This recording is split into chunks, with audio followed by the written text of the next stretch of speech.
خالصتاً اس نیت کے ساتھ کہ جس علاقے میں جائیں میرے مصطفیٰ کریم صلی اللہ علیہ وسلم کی محبت کی خوشبوئیں پھیلا سکیں۔ میرے عزیزوں، اڑیسہ کی سرزمین کا یہ ہمارا ایک لمبا دورہ ہے۔ مسلسل پچھلے 3 دن سے صوبہ اڑیسہ میں ہی میں ہوں۔ حالات معلوم کرنا میری عادت ہے۔ یہاں کے جانکاروں سے اور دیگر ذرائع سے جو معلوم کیا، پتہ چلا کہ اڑیسہ کی سرزمین پر مسلمانوں کی تعداد بڑی قلیل ہے، یعنی ایک اندازے کے مطابق 2.5% کے آس پاس ہے۔ 2.5% کے آس پاس پورے صوبے میں یہ آبادی ہے۔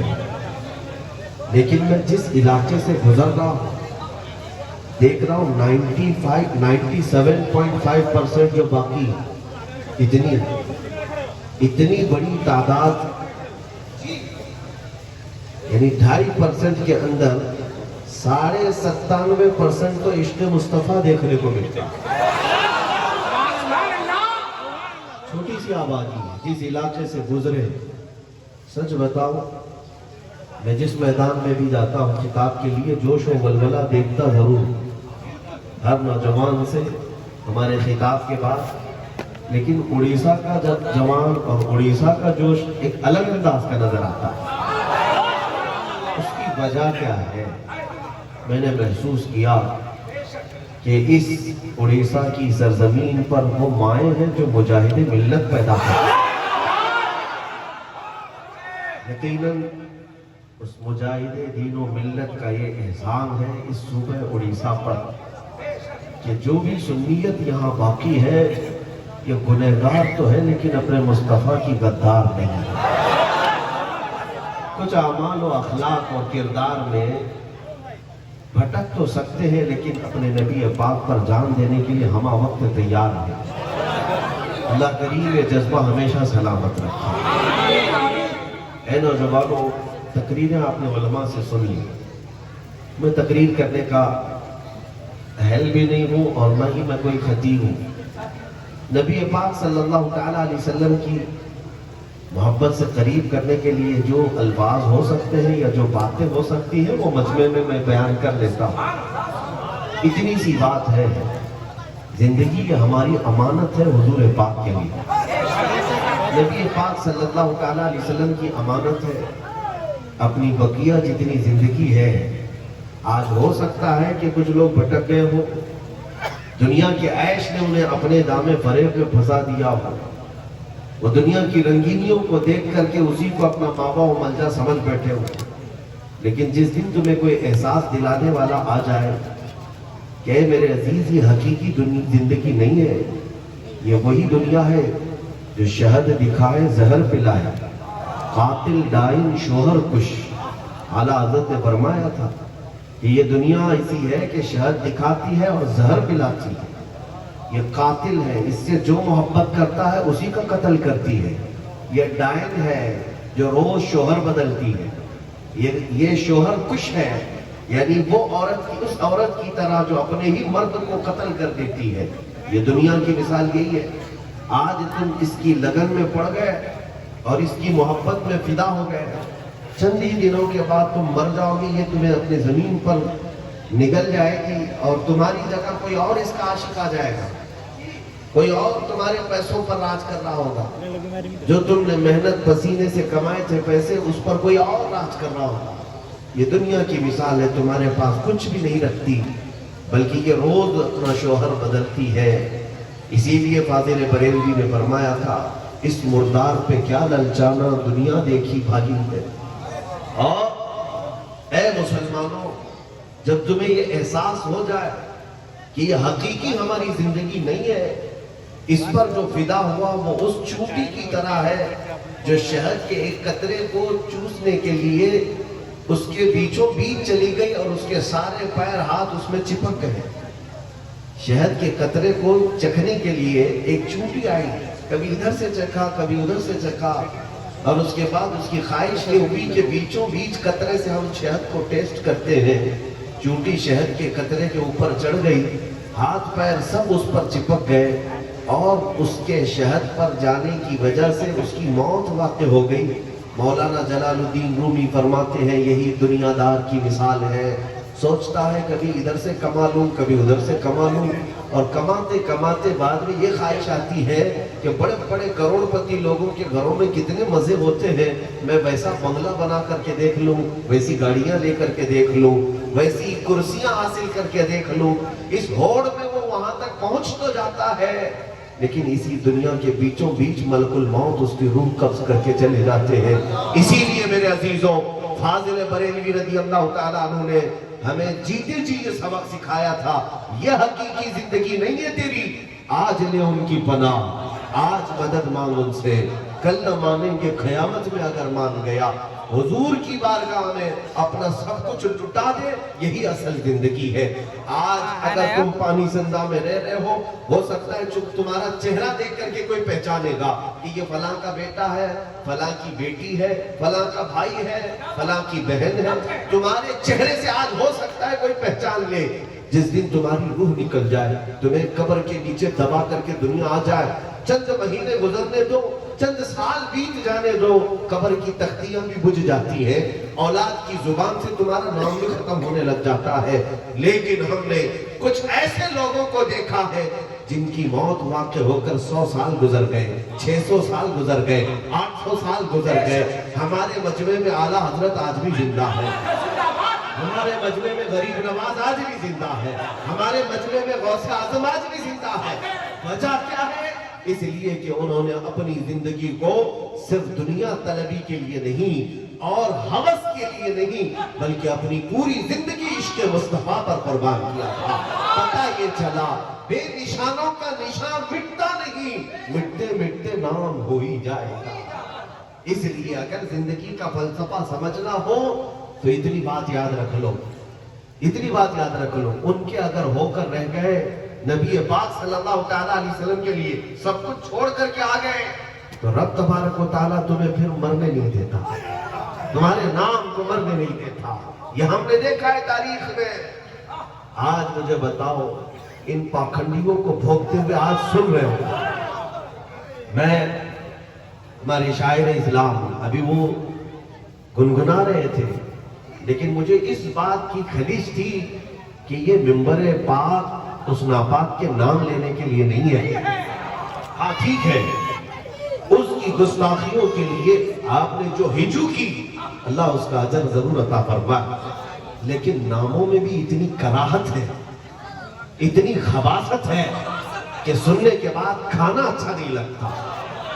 میں آپ سے یہ کہتا ہوں ان گستاخان رسول کو آج دیکھ رہے ہیں، آپ بھونک رہے ہیں اور انہیں ایسا لگتا ہے کہ ہم بھونک بھونک کر کے ان کی شان کو گھٹا لیں گے۔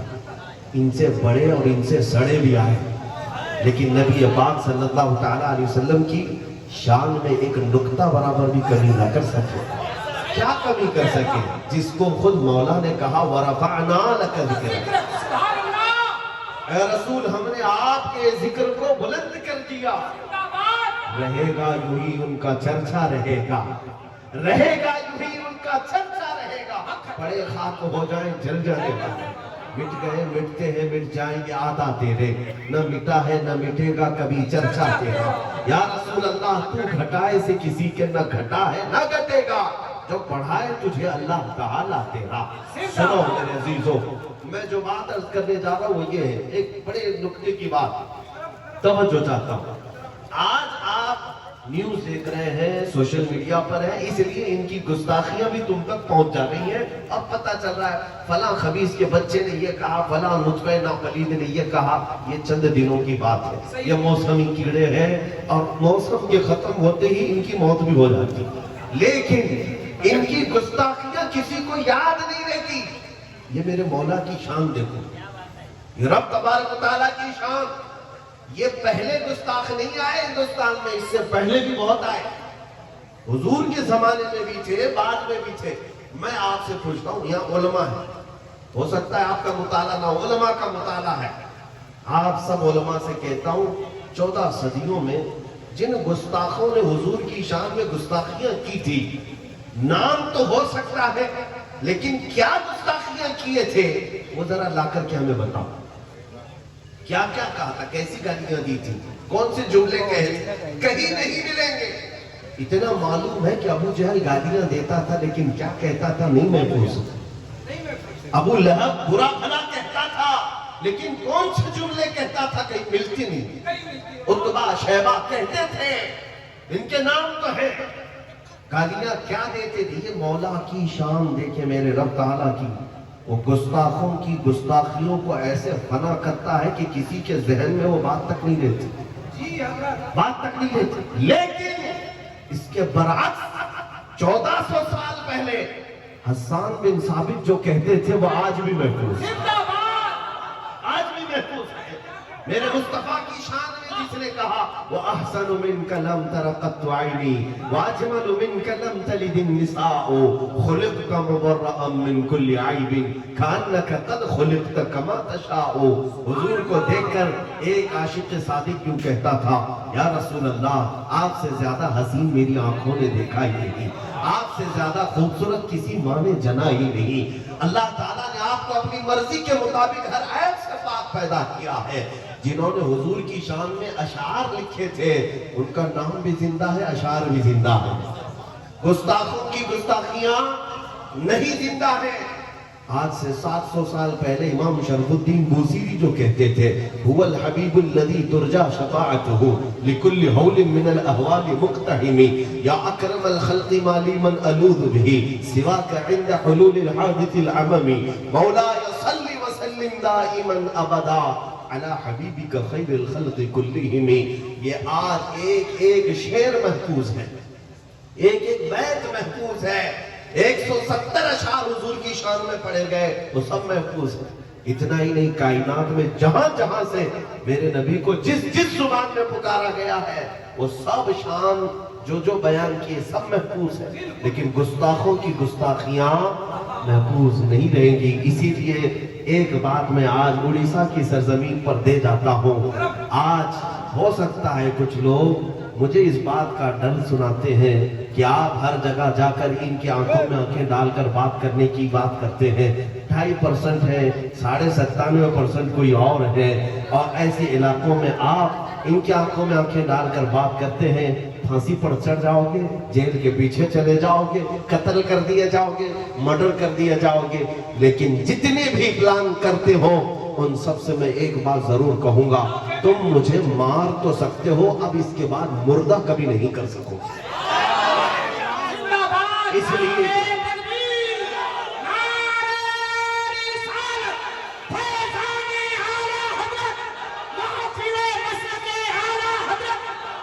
اب یہ بات صرف حلق کی نلیوں سے نکلنے والی آواز نہیں، یہ جو آواز ہے یہ میرے مصطفیٰ کی شان ہے۔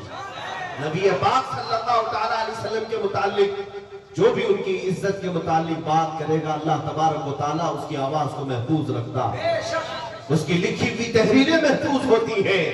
عزیزان گرامی وقار، میں علماء سے بھی اور آپ سے بھی کہتا ہوں اب ڈرنے کی ضرورت نہیں، خوف کرنے کی ضرورت نہیں۔ جس کے سینے میں میرے مصطفیٰ کریم پر ایمان ہو اور محبت ہو پھر وہ کسی بات سے ڈرتا بھی نہیں، خوف نہیں کھاتا۔ ابھی آپ سن رہے تھے کہ نبی پاک صلی اللہ علیہ وسلم کی محبت کی بات آئے، ناموں سے رسالت پر حملے ہو تو آگ میں کودنے کے لیے ہم تیار ہیں۔ میں یہ کہتا ہوں یہ صرف میرا حصہ نہیں، ہر مسلمان ماں اپنے بچے کو ایسی تربیت دے کہ نبی پاک صلی اللہ علیہ وسلم کی عزت پر آ جائے تو تلواریں کیا ہے، تیغ کیا ہے، توپ کیا ہے، آگ کے میدان میں تیرنا نہیں ہم پیرنا بھی جانتے ہیں۔ اتنی تربیت ضرور ہو، اتنی تربیت ضرور ہو اے میرے عزیزوں۔ اسی لیے اقبال نے کہا تھا کہ ہماری تاریخ تو یہ ہے کہ ٹل سکتے تھے جنگ میں اگر اڑ جاتے تھے، پاؤں شیروں کے بھی میدان سے اکھڑ جاتے تھے۔ یا رسول اللہ تجھ سے سرکش ہوا کوئی تو بگڑ جاتے تھے۔ ارے تیغ کیا چیز ہے، ہم توپ سے بھی لڑ جاتے تھے۔ یہ ہمارے اسلاف کی تاریخ ہے۔ خوف اپنے دل سے نکالو، ڈر اپنے سینے سے نکالو، اس لیے کہ تمہارا واسطہ اور تمہاری نسبت کسی چور قوم سے نہیں ہے، تم کسی گنہگار قوم سے وابستہ نہیں ہو۔ بلند سر کے ساتھ اور فخر کے ساتھ یہ کہو الحمدللہ غلام مصطفیٰ. نبی پاک صلی اللہ تعالیٰ علیہ وسلم کی غلامی سے زیادہ فخر کی کون سی چیز ہو سکتی ہے دنیا میں؟